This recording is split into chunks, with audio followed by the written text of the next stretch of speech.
Swayam Prabha. Digital India. Educated India.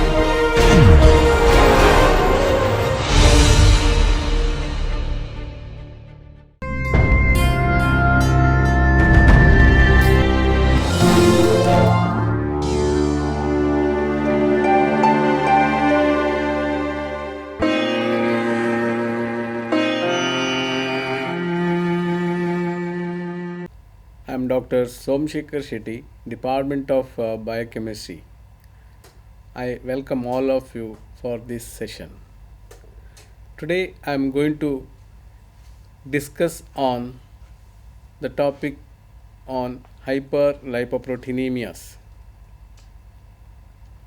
The fats digested and absorbed from the diet and the lipids are synthesized in the adipose tissue and in the liver are transported to the various tissues and organs for the utilization and storage. Lipids are insoluble molecules. In the aqueous environment of plasma, these lipids are transported with the help of lipoproteins. Coming to the structure of lipoproteins. Lipoproteins are the macromolecular complexes of lipids and proteins. A typical lipoprotein consists of a central lipid core of triacylglycerol and cholesterol esters. Is surrounded by a monolayer of phospholipids and cholesterol molecules. They are arranged in such a way that the polar molecules are faced to the aqueous environment. The protein portion in the lipoprotein is called as apoproteins.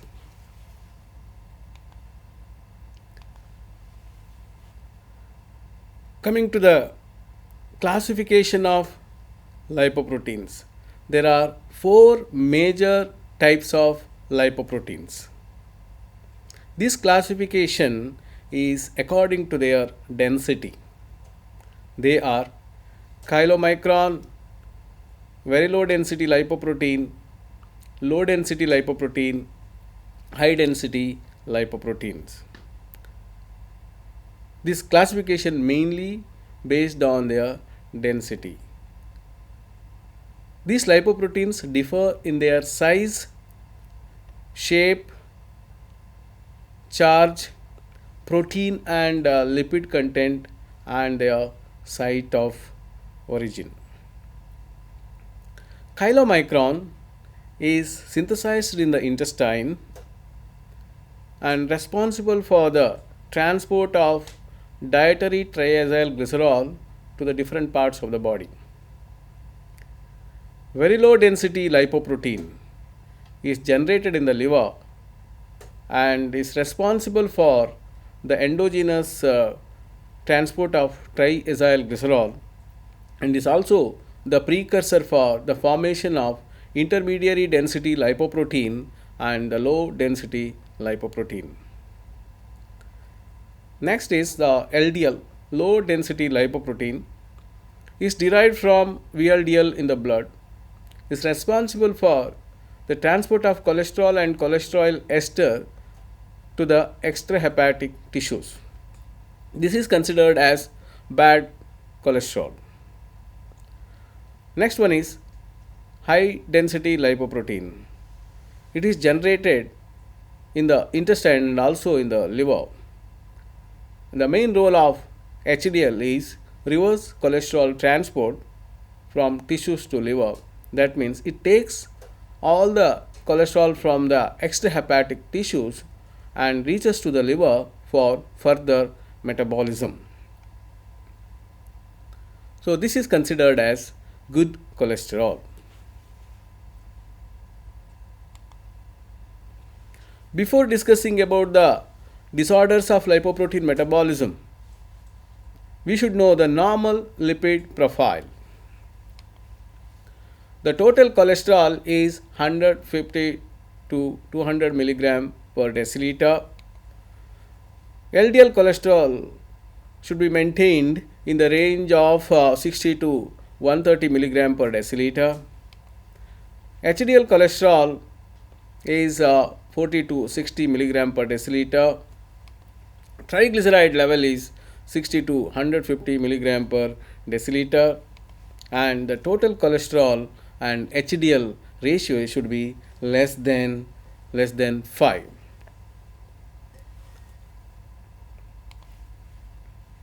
In humans, the lipid transport system is less efficient than animals. As a result of this, accumulation of lipids in tissues, mainly the cholesterol. Abnormality of lipoprotein metabolism is mainly due to the defect in the synthesis or defect in the utilization area is responsible for hyperlipoproteinemias. Now we'll move on to the different types of hyperlipoproteinemia. The main complication here is elevation of lipids in plasma. Type 1 or familial lipoprotein lipase deficiency. So what exactly this lipoprotein lipase is? This enzyme is the extracellular enzyme which is responsible for the degradation of chylomicron and very low density lipoprotein in the peripheral tissues. Here in this case, the lipoprotein lipase deficiency, that means the degradation of triacyl glycerol present in the chylomicron and VLDL is not going to happen. So TG accumulation. The another cause or the defect here is ApoC2 deficiency. ApoC2 is the activator of lipoprotein lipase enzyme. So ApoC2 is not there, so no activation, so inactivation of lipoprotein lipase. What are the clinical findings in this? Mainly slow clearance of chylomicrons and VLDL in the peripheral tissues, in the tissue capillaries. So VLDL chylomicron are increased, low LDL level is seen, hypertriglyceridemia, increased triglyceride level in the plasma, and accumulation of triglyceride underneath the tissues known as eruptive xanthomas. Individuals at high risk of acute pancreatitis in this case, because triacyl glycerol is accumulated in the pancreas, leads to acute pancreatitis. But here in this case, no increased risk of atherosclerosis. Type 2A, familial hypercholesterolemia. In this case, the defect is LDL receptor. So LDL receptors are present on the membranes. So they are responsible for the internalization of the LDL molecule to the cells. So the receptor is defective, so no intake of LDL into the cells, so LDL remains in the circulation. And ApoB100 defect. ApoB100 is the apoprotein present in the LDL. It acts as the ligand in between the LDL molecule and the LDL receptor. ApoB100 defect means no internalization of the LDL molecule into the cells. The clinical findings includes here increased LDL, low density lipoprotein, hypercholesterolemia, and atherosclerosis. Tuberous xanthomas, yellow plaque like structure is accumulated, mainly the accumulation of cholesterol and triacylglycerol over the elbows and knees. Type 2b, familial combined hyperlipidemia. Here in this case, decreased LDL receptor. Number of LDL receptor itself is low. So that means the low intake of LDL into the cells and overproduction of ApoB. ApoB is expressed both in the intestine and also in the liver. Overproduction is another cause for type 2b familial combined hyperlipidemia. The clinical findings includes increased VLDL, increased LDL, increased triglyceride and cholesterol in plasma. Atherosclerosis is the major complications in this particular type. Type 3 is familial dis beta lipoproteinemia, also known as broad beta disease. Here in this condition, the defect is abnormal ApoE. Decreased clearance of chylomicrons and VLDL remnants. The ApoE receptors present in the liver, so the internalization of the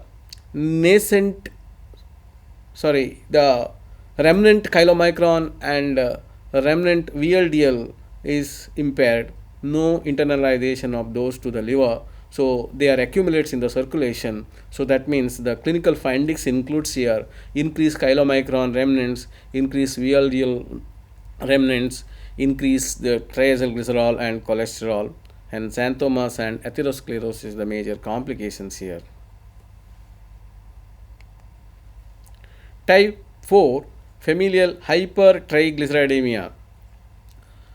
The defect here is overproduction of very low density lipoprotein, mainly due to here in this case type 2 diabetes mellitus.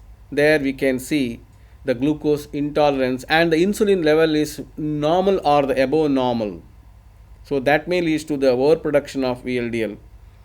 So the findings includes here increased VLDL, increased triacylglycerol and cholesterol, and associated with the diabetes mainly the type 2.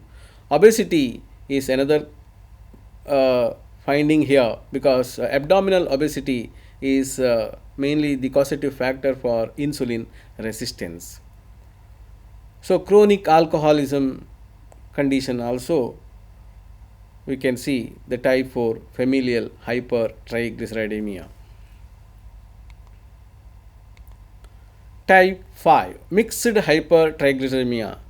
So the exact cause is not clear or unknown, may be secondary to alcoholism, obesity, renal failure.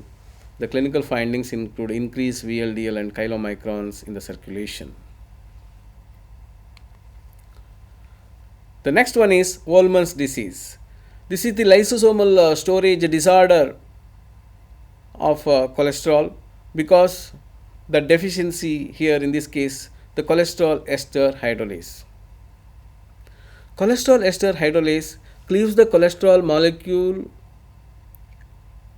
ester molecule to cholesterol and free fatty acids. So that is not going to happen here.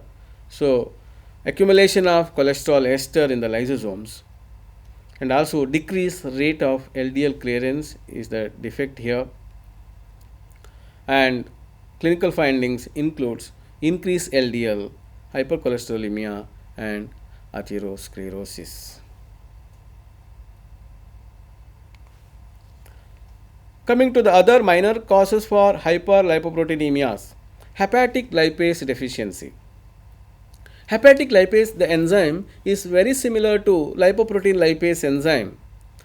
This enzyme deficiency leads to increased triacylglycerol, HDL and VLDL remnants in the circulation.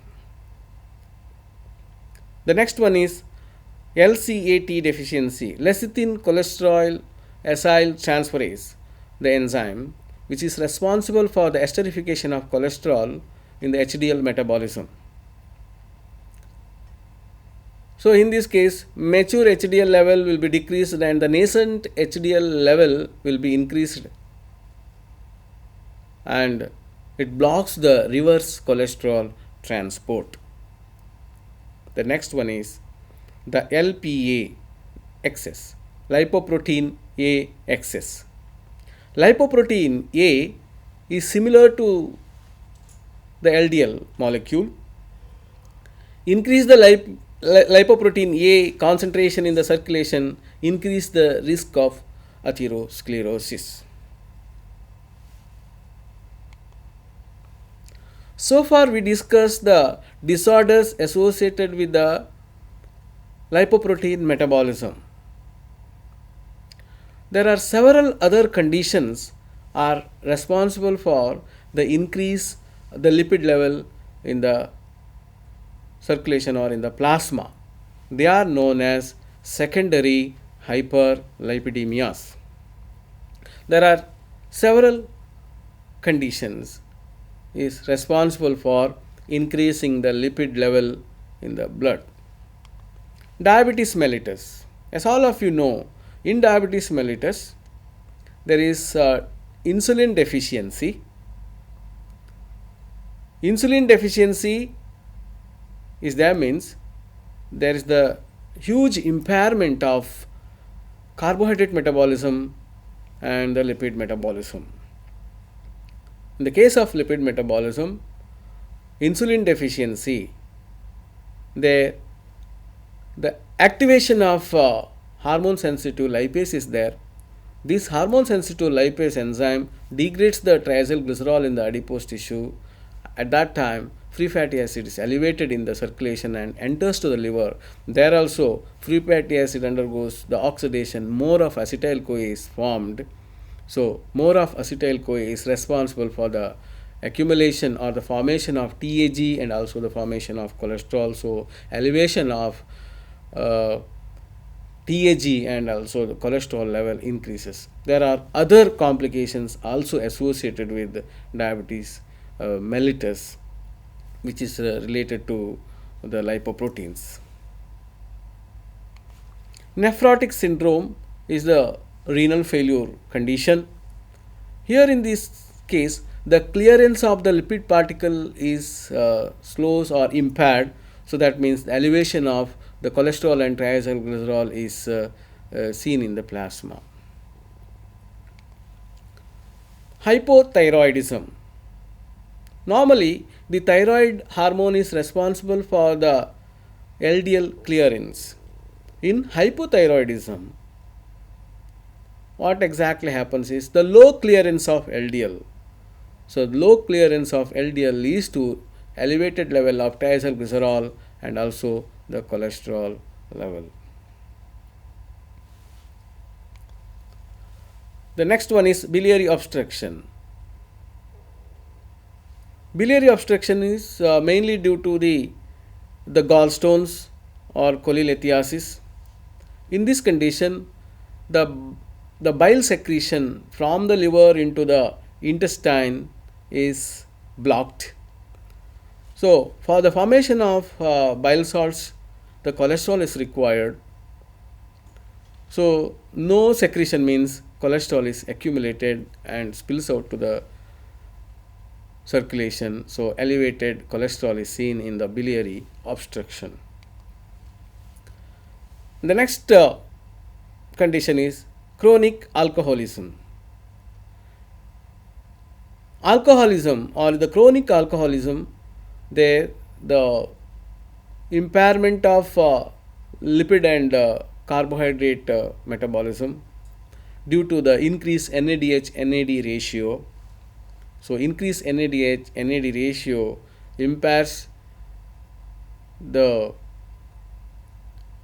carbohydrate metabolism and more of free fatty acid and triacylglycerol is elevated and can see them in the circulation or in the plasma. Oral contraceptives, high consumption of oral contraceptives, they are the hormonal therapy or the steroid hormones. They are responsible for more of a TAG synthesis, and accumulation of TAG also can be seen and also increases the TAG level in the blood.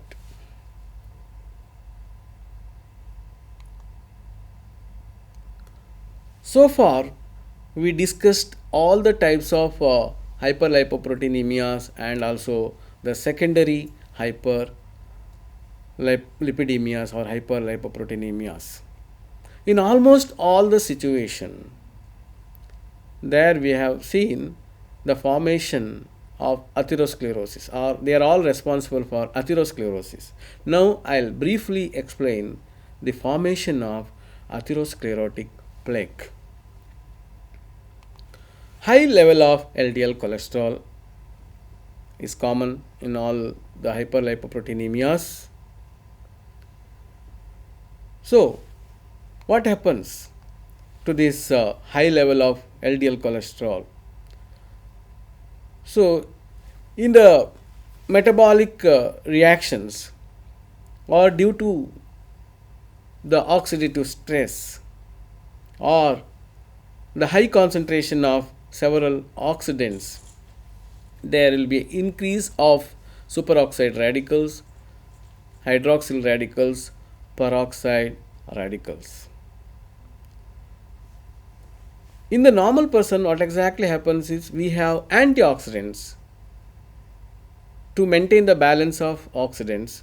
They are vitamin C, vitamin E, beta carotene, and the antioxidant enzymes, so that they are responsible for to check the concentration of oxidants. In the case of high concentration of oxidants due to several types of stress and also the chronic in the chronic smokers, so oxidation of LDL cholesterol is more. There, the oxidized LDL concentration or the modified LDL concentration will become more. This oxidized or the modified LDL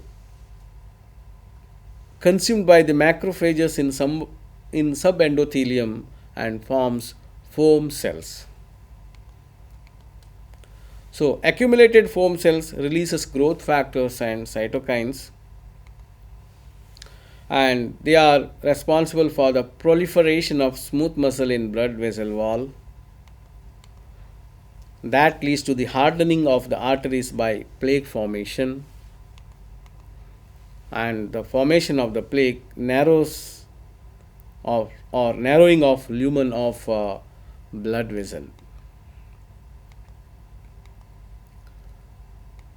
Due to the minor friction also there in that particular area, clot formation may happen. Clot formation is mainly due to endothelial injury, and it further blocks the lumen of the coronary artery, and so blocks the lumen of the coronary artery means a decreased blood supply. Decreased blood supply means decreased oxygen supply to myocardium.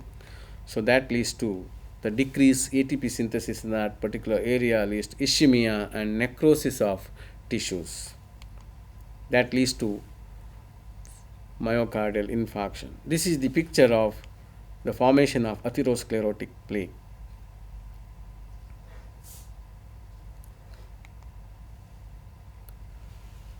Now we'll move on to how we can manage this hypercholesterolemia. Diet. The patient who suffer from hypercholesterolemia, they should avoid the fatty foods, butter, beef fat, saturated fatty acids, egg yolk, and the red meats. They should avoid these particular things in their diet. They should consume more of monounsaturated fatty acid, polyunsaturated fatty acids. They should consume more of vegetables and also fruits. Lifestyle plays a very important role in the management of hypercholesterolemia. Sedentary lifestyle is bad. Person who suffer from hypercholesterolemia, they should exercise, any type of exercise, can say aerobic exercise. Yoga and meditation is very helpful. Playing any type of games at least for 1 hour in a day, and walking at least for 45 to 1 hour duration is helps in the decreasing the blood cholesterol level and other lipid level in the blood. That's mainly due to the insulin sensitivity. So insulin is secreted, which is activates the enzyme lipoprotein lipase enzyme, and the lipoprotein lipase enzyme is responsible for the degradation of triacylglycerol in the circulation, and the products which are formed are glycerol and fatty acid is properly distributed to the various parts of the body. If these two types of management fails, means the physician will prescribe drugs to those patients. Mainly the lipid lowering drugs or the cholesterol lowering drugs are prescribed. Cholesterol lowering drugs includes mevastatin, lovastatin, rosuvastatin. They are inhibits the cholesterol biosynthesis, so decreases the blood cholesterol level. Beta cytosterol is the plant sterol incorporation. It leads to decreases the absorption of cholesterol, so that cholesterol level is maintained. Clofibrate is another drug, and also several drugs are there to brings down the lipid level in the blood. Thank you.